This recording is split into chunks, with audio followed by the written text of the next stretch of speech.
যখন চোখে দেখব। এটাই অবিশ্বাসীদের বক্তব্য ছিল, আমি শুধু দেখার পরই বিশ্বাস করব। এখন আল্লাহ নিজের মতো করে উত্তর দিচ্ছেন। আপনাদেরকে বলেছি মানুষ আর প্রাণীদের মধ্যে পার্থক্য আছে, ঠিক? মানুষ কিভাবে যোগাযোগ করে? কথা। হাস্যকর উদাহরণ দিচ্ছি, তবে ব্যাপারটা আপনারা বুঝতে পারবেন। হাইওয়েতে ড্রাইভিং করছেন, রেডিও শুনছেন, এই হাইওয়েতে একটি দুর্ঘটনা ঘটেছে, বড় ট্রাফিক জ্যাম আছে, বের হয়ে যান। সেটা 10 মাইল দূরে। আপনি কি দুর্ঘটনাটি দেখেছেন? না। আপনি কি এখনো জ্যামটি দেখেছেন? না। শুধুমাত্র রেডিওতেই কথাটি শুনেছেন, এটাই শুধু শুনেছেন, আর কিছুই না। আপনি বের হয়ে যান নাকি না? নাকি বলেন, আরে রেডিওর এই কুফফাররা, ইন জাআকুম ফাসিকুম বিনাবাইন ফাতাবায়ানু, আমি এসব কুফফারদের বিশ্বাস করি না, সোজা যে নিজের চোখেই দেখব, নিজে দেখেই বিশ্বাস করব। না, আপনি ঠিকই বেরিয়ে যান, তাই না? আপনি দেখেননি তবুও কি বের হয়েছেন। ডাক্তারের কাছে গেলেন, তিনি আপনার পরীক্ষা করলেন, স্ক্যান করলেন, ঠিক আছে? এরপর বললেন আপনার এই সমস্যা আছে, এই ইনফেকশন আছে, আপনার রক্তের পরীক্ষা করে এই ইনফেকশন পেয়েছি, আপনাকে এই ওষুধগুলো খেতে হবে। আপনি কি ব্যাকটেরিয়াগুলো দেখেছেন? আপনি তো দেখেননি। কিন্তু ডাক্তার যখন ওষুধ নিতে বলল, দেখি আমি ব্যাকটেরিয়াগুলোকে দেখব, দেখি চর বসিয়ে দিই, আমি ব্যাকটেরিয়া ঘৃণা করি, আমার শরীরে কেন এসেছিস? আপনি বিশ্বাস করে ফেলেন। কেন? কারণ যখন মানুষ কথা বলে, আপনার সাথে নির্ভরযোগ্য তথ্য দেয়, তখন সেটা দ্বারা উপকৃত হয়ে কাজ করতে পারেন। এভাবেই পুরো জীবনযাপন করেন আপনি, এভাবেই আপনি গাড়ি চালান, এভাবেই আপনি মেডিকেল ডাক্তারের উপকার নেন। যখন কেউ আপনার ক্যারিয়ার নিয়ে উপদেশ দেয়, তখনও এটাই করেন আপনি। সেই উপদেশ গ্রহণ করেন, কারণ মনে করেন তারা নির্ভরযোগ্য তথ্যের উৎস হতে পারে। এভাবেই জীবন কেটে যায়, এভাবেই জীবন পার করেন। আপনি এভাবে জীবন কাটান না যে আমি বিশ্বাস করব যখন নিজের চোখে দেখব। আমি এখন ইসলাম নিয়ে কথা বলছি না, আপনার জীবন নিয়ে কথা বলছি। আপনি নিজ চোখে দেখেই শুধু বিশ্বাস করব এমনভাবে চলেন না, এমনটা করেন না। দেখুন, কেউ যখন বলে, আপনার মা যখন বলে, ওই যে আগুন, ধরবে না, পুড়ে যাবে, হে হে, ধুর, যখন পুড়ব তখনই বিশ্বাস করব। আপনি ধরবেন না, আর যদি ধরেও ফেলেন, দেরি হয়ে গেছে। আমাকে থামাওনি কেন? আরে তোমাকে বলেছি তো, সেটাই তো যথেষ্ট হবার কথা। এখন ধরুন আপনি কোনো মানুষ না, আপনি একটা বানর, আর আমি বানরকে বললাম, হেই বানর, আগুনে হাত দিবা না, পুড়ে যাবে।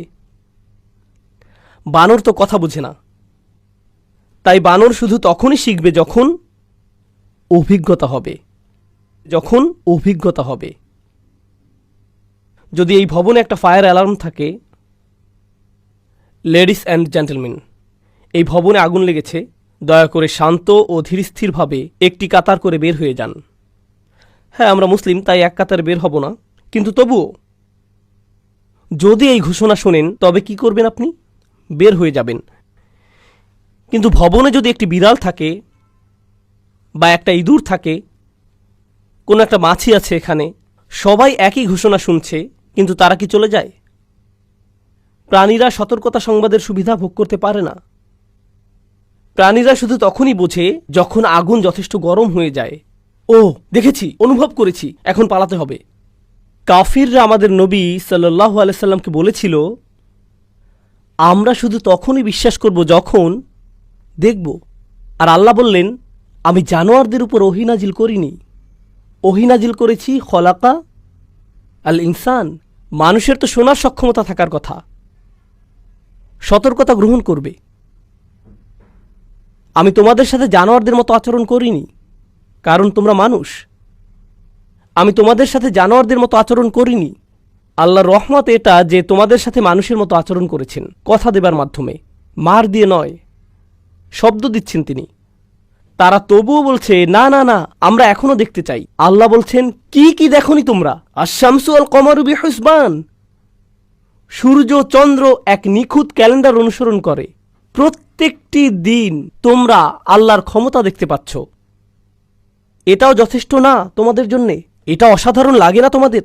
পৃথিবীকে বেঁচে থাকার জন্যে, এখানে জীবনের অস্তিত্ব থাকার জন্যে সূর্য একদম নিখুঁত দূরত্বে অবস্থান করছে। জোয়ার ভাটার জন্য চাঁদও একদম নিখুঁত দূরত্বে অবস্থান করছে। ক্যালেন্ডার তৈরি করার জন্যেও। মানুষের তৈরি সমস্ত ক্যালেন্ডার হয় সৌর অথবা চন্দ্রের ভিত্তিতে। আমাদের সমস্ত সময়ের হিসেব সৌর কিংবা চন্দ্রের সম্পর্কিত।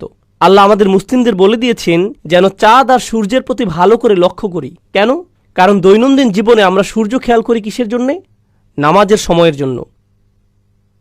আর বাৎসরিকভাবে আমরা চাঁদের খেয়াল রাখি কিসের জন্য?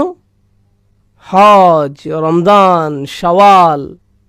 সূর্য হলো আমাদের ঘড়ি আর চাঁদ আমাদের ক্যালেন্ডার, তাই না? আবারও বলছি, সূর্য হলো আমাদের কি? ঘড়ি। আর চাঁদ আমাদের ক্যালেন্ডার। দেখুন, আপনাদের বাসার দেয়ালে একটা ঘড়ি আর ক্যালেন্ডার আছে, তাই না? আল্লাহ আকাশে একটি ঘড়ি আর একটি ক্যালেন্ডার বসিয়ে দিয়েছেন, আপনাকে ঝোলাতে হবে না। আর আপনার ঘড়ি, ক্যালেন্ডার কখনো ভুল হয়, পৃষ্ঠা উল্টাতে ভুলে যান, কিংবা দেয়াল ঘড়ির ব্যাটারি শেষ হয়ে যায়, কিন্তু তিনি যেই ঘড়ি আর ক্যালেন্ডার আকাশে বসিয়েছেন কখনোই ব্যাটারি শেষ হয় না। আশ-শামসু ওয়াল কমারু বিহুসবান। কি অসাধারণ! তোমরা কি দেখো না গর্ধব? সূর্যটা দেখো, চাঁদটাকে দেখো, কোত্থেকে এসেছে মনে হয়?